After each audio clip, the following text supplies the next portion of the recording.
Welcome to the Daily Word Verse by Verse. Grab your Bibles and follow along as we study the book of Revelation. Keep in mind I'm using the Holman Christian Standard Bible, so if you're using a different translation, the read is different, but the message is the same. All right, we're in Revelation chapter 13, and we're talking about the reign of the beast, the man of sin. We're going to pick it up at verse 11. Now, John introduces something new that other prophecies did not include. So in the latter half of this chapter, which is devoted to the rule of the Antichrist, and as we have seen, Satan will give this man power to rule the earth. They will through deception, but this man also with arrogance blaspheme God. And as I said, make no mistake, this man is not an atheist. This man is not an agnostic. This man believes in God, just like Satan believes in God, but they rebel against God. And the personification of what the sinfulness or sinful heart of man is really personified in this man. He knows God. There's no deception here. He makes a callous and calculated choice to rebel against God. His delusion is that he thinks he can win in a fight against God.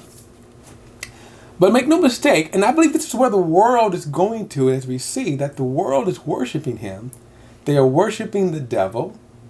This is not a mistake. There's no decision. Oftentimes, even in Christian literature, in films, they show a confused world. Like, oh man, we don't know what's going on here. Wow, what's going on? No, this here shows, again, this generation is the most sinful generation because it is the generation that in full light rejects God.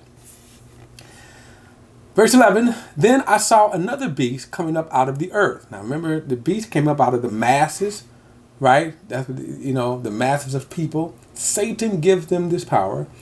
He says, and he had two horns like a lamb, but he sounded like a dragon. Interesting. It's believed that this man may be some type of religious figure. Certainly some type of priest figure, possibly. Okay. But notice he says he sounds like a dragon. Verse 12, he exercised all the authority of the first beast on his behalf and compels the earth and those who live on it to worship the first beast whose fatal wound was healed. Now remember, this fatal wound was one of the military or heads control, some type of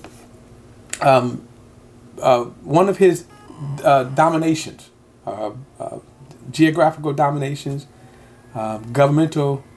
We don't know exactly what it is. We know that the 10 horns, the 10 kings that rule over 10 nations. And one of these heads, he suffers this military loss. Okay. Verse 13, he also performed great signs, even causing fire to come down from heaven to earth in front of people. Now, we don't know how this is going to look at. By the way, this is not fake stuff. John is not presenting this stuff as fake.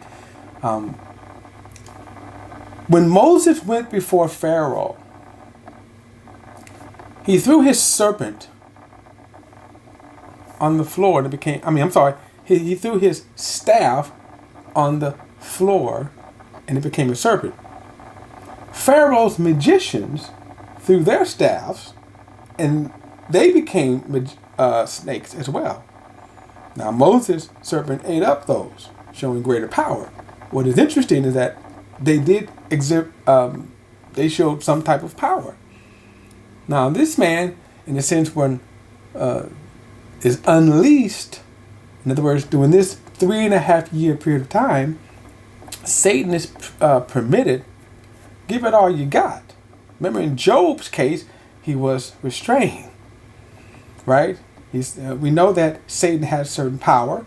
If you go back to the book of Job, in Job's suffering, we know Satan had power over the climate, Job's Job's wealth was destroyed by lightning and storms, windstorms. So we know Satan has the ability to do this. So the fact that, but he was restrained by God. In this last 3.5 years, he's not restrained. Now the fire coming down from heaven could be, again, lightning, right? And that's, again, remember, they're trying to describe something at this time that how do you describe it with our words today when they didn't have the words? So it could be lightning. In other words, he's calling forth power. And my point is, he does have the power to do this. There's no restraint in his power. So these signs that he performs, verse 14, he deceives those who live on the earth because of the signs that he is permitted to perform on behalf of the beast, telling those who live on the earth to make an image of the beast who had the sword and the wound and yet live. So John is, I guess, whatever this, the losing, the suffering of this head, again, is one of his reigns, his rulerships. But he recovered it. It was such, it's going to have such an impact on people. They're going to be like, this dude is one bad cat, right? He's really wild, right? But he deceives them, and then people then willingly. And the image here is, go back to the Garden of Eden. Adam and Eve was deceived, but she willingly ate of the fruit. See, that is the thing right here. Even though she was deceived, she willingly ate of the fruit. Now, these people will willingly pledge allegiance to the beast and Satan. Now, that's going to be important when we get to it in a moment. Verse 15, he was permitted to give spirit to the image of the beast, so that the image of the beast could both speak and cause whoever would not worship the image of the beast to be killed. Now, if you want to see another image of that again, go to Daniel chapter 3, where Nebuchadnezzar erects this great image. Now, the image doesn't speak, but it was a high image. This image, probably was, almost 100 feet tall, 90 feet tall, something like that. And then he commanded everybody to bow down when they heard the music, bow down and worship the image. And then when they didn't, they were threatened with being thrown into a fiery furnace. Here they're going to be executed. Right? Now, the people who will not worship will be the saints, those who profess Jesus. Verse 16. And he requires everyone, small and great, rich or poor, free and slave, to be given a mark on his right hand or on his forehead, so that no one could buy or sell unless he has the mark, the beast's name, or the number of his name. Now, of course, the mark is one of these things with great intrigue, because what is the mark? Now, there are people who have pushed the idea or notion that the mark of the beast is a computer chip that would be surgically put in your hand or on your forehead. And much like these scanners you see at these supermarkets, so you cannot buy and sell without doing that. In fact, there are great tribulation movies, and I'll give you, they're my secret pleasures. I like to watch them, though I highly criticize them. Because then the saints of the tribulation period, their sole purpose is to take down the mark of the beast. As if you could, because if you could, then prophecy would fail. These movies are crazy, even though I do love watching them. Tribulation Force, all of them. Okay. The problem here is that the Bible does not say that it's a computer chip. Now, excuse me. It can simply be a mark. Now, we saw that with the 144,000. We saw that in Ezekiel's prophecy. It can be just a simple mark.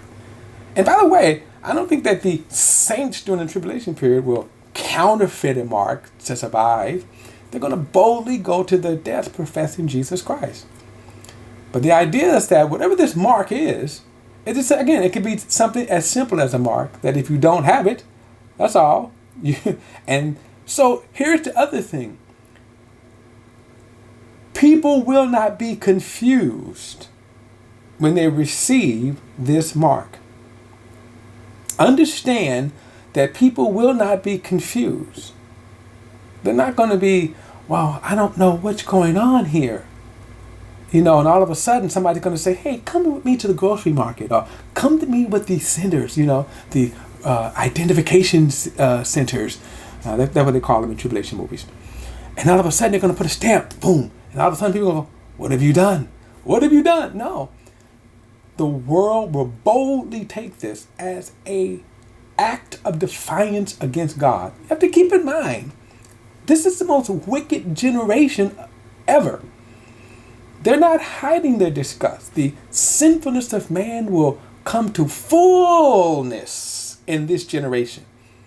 So people are not going to be like struggling. I don't know if I'm going to take the mark or not. I don't know. You can't take the mark. These are, again, my guilty pleasures of watching the tribulation movies. But anyway, again, there's not going to be, there's no confusion here. It's really going to be just as black and white as those who refuse to take the mark, because they're going to refuse to bow to him in their allegiance to Jesus Christ, and thus they're going to be beheaded. And those who receive the mark are going to boldly receive the mark in their defiance against God. Verse 18. Here is wisdom. The one who has understanding must calculate the number of the beast, because it is the number of the man, and this number is 666. Now again, how and why do you want to calculate this? But again, 666 has been used to, again, kind of a frightening number. All right, chapter 14 in the next video. I'll see you then.